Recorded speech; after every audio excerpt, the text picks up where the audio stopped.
श्रीमद् भागवत गीता का सार को समझना बच्चों, बड़ों और सभी के लिए प्रेरित कर सकता है और उन्हें अच्छे मूल्यों की खेती करने में मदद कर सकता है। भागवत गीता या गीता कुरुक्षेत्र युद्ध की शुरुआत से पहले भगवान कृष्ण और अर्जुन के बीच होने वाला प्रवचन है।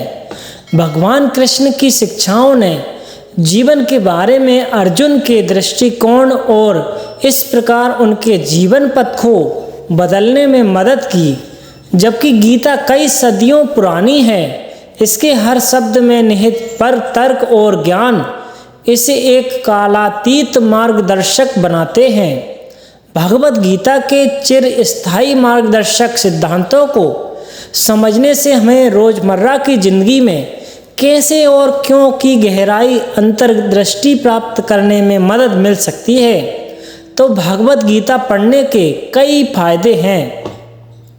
हमें छात्रों को भगवत गीता के महत्व से भी अवगत कराना चाहिए, क्योंकि यह आत्मजांच की आदत को प्रोत्साहित कर सकता है और जीवन के लिए व्यावहारिक दृष्टिकोण अपनाने की दिशा में उनका मार्गदर्शन कर सकता है। दैनिक जीवन में श्रीमद् भागवत गीता का महत्व। भागवत गीता हमें हमारी संस्कृति, समृद्धि और परंपरा से परिचित कराती है। श्रीमद् भागवत गीता के श्लोकों का जिक्र करने से हमें रोजमर्रा की जिंदगी की विभिन्न समस्याओं का समाधान खोजने में मदद मिलती है। भागवत गीता को पढ़ना, सुनना हमें जीवन के बारे में सच्चाई से परिचित कराता है और अंधविश्वास और झूठी मान्यताओं से मुक्ति पाने में हमारी मदद करता है। गीता से प्राप्त ज्ञान हमारे संदेहों को दूर करता है और हमारे आत्मविश्वास का निर्माण करता है। गीता की शिक्षाएं हमें बताती हैं कि हमें कार्य करने से पहले अच्छी तरह सोच लें। श्रीमद् भागवत गीता के श्लोक हमें मनुष्य के रूप में हमारे कर्तव्य के बारे में बताते हैं। श्रीमद् भागवत गीता को पढ़ने से हमें आत्मनियंत्रण के महत्व और इसका अभ्यास करने के तरीकों को समझने में मदद मिलती है। भागवत गीता की शिक्षाएं हमें बताती है कि बिना इच्छा के निष्काम कर्म और क्रिया का अभ्यास कैसे करें। श्रीमद् भागवत गीता को पढ़कर हम भौतिकवाद और दोषों से दूर रहना सीखते हैं। श्रीमद् भागवत गीता को सुनने से हमें जीवन का एक अलग नजरिया मिलता है। श्रीमद् भागवत गीता अध्याय 2। संजय ने कहा, इस प्रकार करुणा से विभूत, आंसुओं से भरे हुए व्याकुल नेत्रों वाले शोकातुर अर्जुन को देखकर मधुसूदन श्री कृष्ण ने यह शब्द कहे। श्री भगवान ने कहा, हे अर्जुन, इस विपरीत स्थिति पर तेरे मन में यह अज्ञान कैसे उत्पन्न हुआ? ना तो इसका जीवन के मूल्यों को जानने वाले मनुष्यों द्वारा आचरण किया गया है और ना ही इससे स्वर्ग की और ना ही यश की प्राप्ति होती है। इसलिए हे अर्जुन, तू नपुंसकता को प्राप्त मत हो, यह मुझे शोभा नहीं देता। हे शत्रुओं के दमन करता, हृदय की तुच्छ दुर्बलता को त्याग कर युद्ध के लिए खड़ा हो। अर्जुन ने कहा, हे मधुसूदन, हे शत्रुहंता, मैं युद्ध भूमि में किस प्रकार भीष्म पितामह और द्रोणाचार्य जैसे पूजनीय व्यक्तियों पर बाण कैसे चलाऊंगा? ऐसे महापुरुषों को जो कि मेरे गुरु हैं, इन्हें मारकर जीने की अपेक्षा में इस संसार में भिक्षा मांगकर खाना श्रेष्ठ कर समझता हूँ, क्योंकि गुरुजनों को मारकर भी तो इस संसार में खून से सने हुए सुख भोगने को मिलेंगे। हम यह भी नहीं जानते कि हमारे लिए युद्ध करना श्रेष्ठ है या युद्ध ना करना, और यह भी नहीं जानते कि हम जीतेंगे या वे भी जीतेंगे। धृतराष्ट्र के पुत्रों का वध करके हम जीना भी नहीं चाहते, फिर भी वे हमारे सामने युद्ध भूमि में खड़े हैं। कृपण और दुर्बण स्वभाव के कारण अपने कर्तव्य के विषय में मोहित हुए मैं आपसे पूछता हूँ कि वह साधन जो मेरे लिए श्रेष्ठकर हो उसे निश्चय करके कहिए।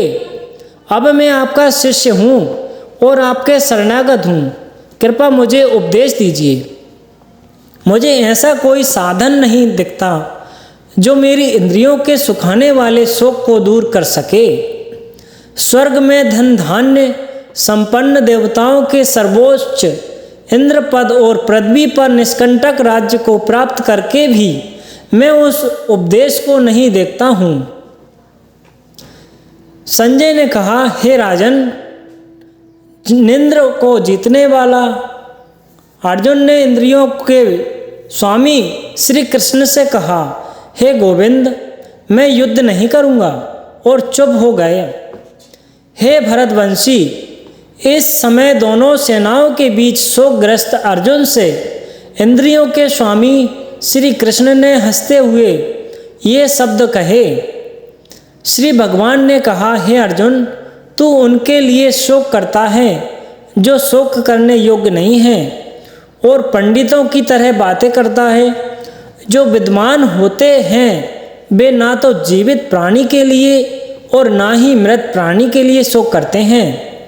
ऐसा कभी नहीं हुआ कि मैं किसी भी समय में नहीं था या तू नहीं था, अर्थात ये समस्त राजा नहीं थे, और ना ऐसा ही होगा कि भविष्य में हम सब नहीं रहेंगे। जिस प्रकार जीवात्मा इस शरीर में बाल अवस्था से युवा अवस्था और वृद्ध अवस्था को निरंतर अग्रसर होता रहता है, उसी प्रकार जीवात्मा इस शरीर को मृत्यु होने पर दूसरे शरीर में चला जाता है। ऐसा परिवर्तन से धीर मनुष्य मोह को प्राप्त नहीं होते। हे कुंती पुत्र, सुख दुख को देने वाले विषयों के क्षणिक संयोग को केवल इंद्रिय बोध से उत्पन्न होने वाले सदी और सर्दी तथा गर्मी की ऋतुओं के समान आने जाने वाले, इसलिए हे भरतवंशी, तू अविचल भाव से उनको सहन करने का प्रयत्न कर। हे पुरुष श्रेष्ठ, जो मनुष्य दुख तथा सुख में कभी विचलित नहीं होता है, दोनों परिस्थितियों में समभाव रखता है, ऐसा धीर पुरुष निश्चित रूप से मुक्ति के योग्य है। तत्वदर्शी के द्वारा निष्कर्ष निकाल कर देख कि अस्त वस्त का कोई अस्तित्व नहीं होता और सद वस्तु में कोई परिवर्तन नहीं होता। जो सभी शरीरों में व्याप्त है, उस आत्मा को तू अविनाशी समझकर इसको नष्ट करने में कोई भी समर्थ नहीं है। इस अविनाशी अमाप नित्य स्वरूप आत्मा के ये सब शरीर नष्ट होने वाले हैं। अतः हे भरतवंशी, तो युद्ध कर। जो इस आत्मा को मारने वाला समझता है तथा जो इसको मरा हुआ समझता है, वो दोनों ही अज्ञानी हैं, क्योंकि यह आत्मा वास्तव में ना तो किसी को मारता है और न किसी द्वारा मारा जाता है। यह आत्मा किसी काल में भी ना तो जन्म लेता है और न मरता है और ना ही जन्म लेगा। यह अजन्मा, नित्य, शाश्वत और पुरातन है। शरीर के मारे जाने पर भी यह नहीं मारा जा सकता।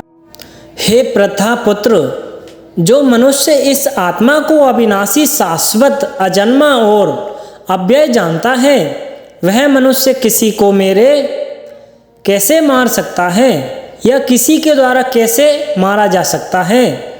जिस प्रकार मनुष्य पुराने वस्त्रों को त्याग कर दूसरे नए वस्त्रों को धारण करता है, उसी प्रकार आत्मा पुराने तथा व्यर्थ के शरीर को त्याग कर नए शरीरों को धारण करता है।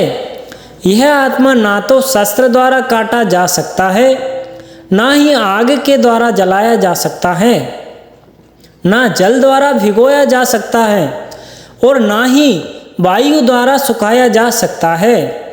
यह आत्मा ना तो तोड़ा जा सकता है, ना ही जलाया जा सकता है, ना इसे घुमाया जा सकता है और ना ही सुखाया जा सकता है और ना इसको धुलाया जा सकता है।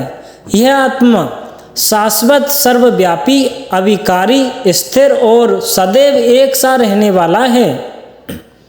यह आत्मा अदृश्य, अकल्पनीय और अपरिवर्तनीय कहा जाता है। इस प्रकार आत्मा को अच्छी तरह जानकर तू शोक करने के योग्य नहीं है। हे महाबाहु, यदि तू इस आत्मा को सदा जन्म लेने वाला तथा सदा मरने वाला मानता है तो भी तू इस प्रकार शोक करने योग्य नहीं है। जिसने जन्म लिया है उसकी मृत्यु निश्चित है और मृत्यु के पश्चात पुनर्जन्म भी निश्चित है। अतः इस बिना उपाय वाले विषय में तू शोक करने योग्य नहीं है। हे भरतवंशी, संपूर्ण प्राणी जन्म से पहले अप्रकट रहते हैं और मरने के बाद भी अदृश्य हो जाने वाले हैं। केवल बीच में ही इन्हें देखा जा सकता है। अतः शोक करने की कोई आवश्यकता नहीं है। कोई इस आत्मा को आश्चर्य की तरह देखता है और कोई इसका आश्चर्य की तरह वर्णन करता है तथा कोई इसे आश्चर्य की तरह सुनता है और कोई तो इसे विषय में सुनकर भी कुछ नहीं समझता। हे भरतवंशी, इस आत्मा का शरीर में कभी वध नहीं किया जा सकता है। अतः मुझे किसी भी प्राणी के लिए शोक करने की आवश्यकता नहीं है। हे अर्जुन, क्षत्रिय होने के कारण अपने धर्म का विचार करके भी तू संकोच करने के योग्य नहीं है, क्योंकि क्षत्रिय के लिए धर्म के लिए युद्ध करने के अलावा अन्य कोई श्रेष्ठ कार्य नहीं है। हे पार्थ, वे क्षत्रिय भाग्यवान हैं जिन्हें ऐसे युद्ध के अवसर अपने आप प्राप्त होते हैं जिससे उनके लिए स्वर्ग के द्वार खुल जाते हैं। किंतु यदि तू इस धर्म के लिए युद्ध नहीं करेगा तो अपनी कीर्ति को खोकर कर्तव्य कर्म की अपेक्षा करने पर पाप को प्राप्त होगा। लोग सदैव तेरी बहुत समय तक रहने वाली अपकीर्ति का वर्णन करेंगे और सम्मानित मनुष्य के लिए अपकीर्ति मनुष्य से भी बढ़कर है। जिन जिन योद्धाओं की दृष्टि में तू पहले सम्मानित हुआ है वे महारथी लोग मुझे डर के कारण युद्ध भूमि में हटाकर हुआ समझकर तुच्छ मानेंगे। तेरे शत्रु तेरी सामर्थ्य की निंदा करते हुए मुझे बहुत से कटु वचन भी कहेंगे।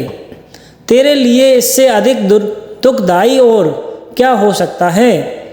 हे कुंती पुत्र, यदि तू युद्ध में मारा गया तो स्वर्ग को प्राप्त करेगा और यदि तू युद्ध जीत गया तो पृथ्वी का साम्राज्य भोगेगा। अतः तू दृढ़ संकल्प करके खड़ा हो जा और युद्ध कर। सुख या दुख, हानि या लाभ और विजय या पराजय का विचार त्याग कर युद्ध करने के लिए ही युद्ध कर। ऐसा करने से तू पाप को प्राप्त नहीं होगा। हे प्रथा पुत्र, यह बुद्धि तेरे लिए ज्ञान योग के विषय में कही गई है और अब तू इसको निष्काम कर्म योग के विषय में सुन। जिससे तू इस बुद्धि से कर्म करेगा तो तू कर्मों के बंधन से अपने को मुक्त कर सकेगा। इस प्रकार कर्म करने से ना तो कोई हानि होती है और ना ही फल दोष लगता है, अपितु इस निष्कर्म कर्म योग की थोड़ी सी भी प्रगति जन्म मृत्यु के महान भय से रक्षा करती है। हे कुरुनंदन, इस निष्काम कर्म योग में दृढ़ प्रतिज्ञ बुद्धि एक ही होती है, किंतु जो दृढ़ प्रतिज्ञ नहीं है उनकी बुद्धि अनंत शाखाओं में विभक्त रहती है। हे प्रथा पुत्र, अल्पज्ञानी मनुष्य वेदों के उन अलंकारिक शब्दों के प्रति अत्यधिक आसक्त रहते हैं जो स्वर्ग की प्राप्ति, उत्तम जन्म तथा ऐश्वर्य आदि की प्राप्ति के लिए अनेक सकाम कर्म फल की अविविध क्रियाओं का वर्णन करते हैं। इंद्रिय तृप्ति और ऐश्वर्यमय जीवन की कामना के कारण वे कहते हैं कि इससे बढ़कर और कुछ नहीं है। जो मनुष्य इंद्रियों के भोग तथा भौतिक ऐश्वर्य के प्रति आसक्त होने से ऐसी वस्तुओं से मोहग्रस्त हो जाते हैं उन मनुष्यों में भगवान के प्रति दृढ़ संकल्प बुद्धि नहीं होती। हे अर्जुन, वेदों में मुख्य रूप से प्रकृति के तीनों गुणों का वर्णन हुआ है, इसलिए तू इन तीनों गुणों से ऊपर उठ हर्ष, शोक और द्वंद्वों से रहित तथा सुरक्षा की सारी चिंताओं से मुक्त आत्मपरायण बन। सभी तरह से परिपूर्ण जलाशय के प्राप्त हो जाने पर छोटे जलाशय के प्रति मनुष्य का जितना प्रयोजन रहता है, ब्रह्म को तत्व से जानने वाले ब्राह्मण का समस्त वेदों से उतना ही प्रयोजन रह जाता है। तेरा कर्म करने में ही अधिकार है, उसके फलों से अधिकार नहीं है। इसलिए तू ना तो अपने काम को कर्मों के फलों का कारण समझ और कर्म करने में तेरी आसक्ति भी ना हो। हे धनंजय, तू सफलता तथा विफलता में आसक्ति को त्याग कर समभाव में स्थित हुआ अपना कर्तव्य समझकर कर्म कर। ऐसी समता ही समतत्व बुद्धि योग कहलाती है। हे धनंजय, इस समस्त बुद्धि योग के द्वारा समस्त निंदनीय कर्म से दूर रहकर उसी भाव से ऐसी चेतना की शरण ग्रहण कर। सकाम कर्म के फलों को चाहने वाले मनुष्य अत्यंत कंजूस होते हैं। समतत्व बुद्धि योग के द्वारा मनुष्य इसी जीवन में अपने आप को पुण्य और पाप कर्मों से मुक्त कर लेता है। अतः तू इसी योग में लग जा, क्योंकि इसी योग के द्वारा ही सभी कार्य कुशलता पूर्वक पूर्ण होते हैं। इस समतत्व बुद्धि योग से ऋषि मुनि तथा भक्त सकाम कर्मों से उत्पन्न होने वाले फलों को त्याग कर जन्म मृत्यु के बंधन से मुक्त होकर परम पद को प्राप्त हो जा।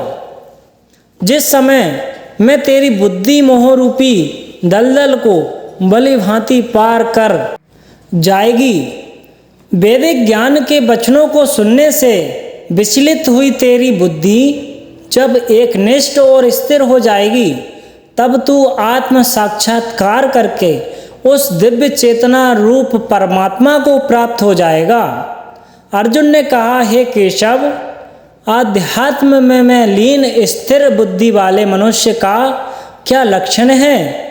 वह स्थिर बुद्धि मनुष्य कैसे बोलता है, किस तरह बैठता है और किस प्रकार चलता है?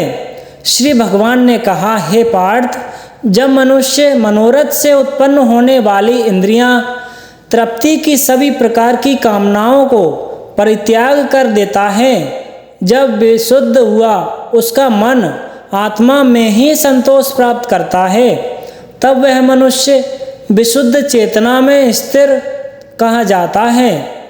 दुखों की प्राप्ति होने पर जिसका मन विचलित नहीं होता, सुखों की प्राप्ति की इच्छा नहीं रखता, जो आसक्ति भय तथा क्रोध से मुक्त है, ऐसा स्थिर मन वाला मुनि कहा जाता है।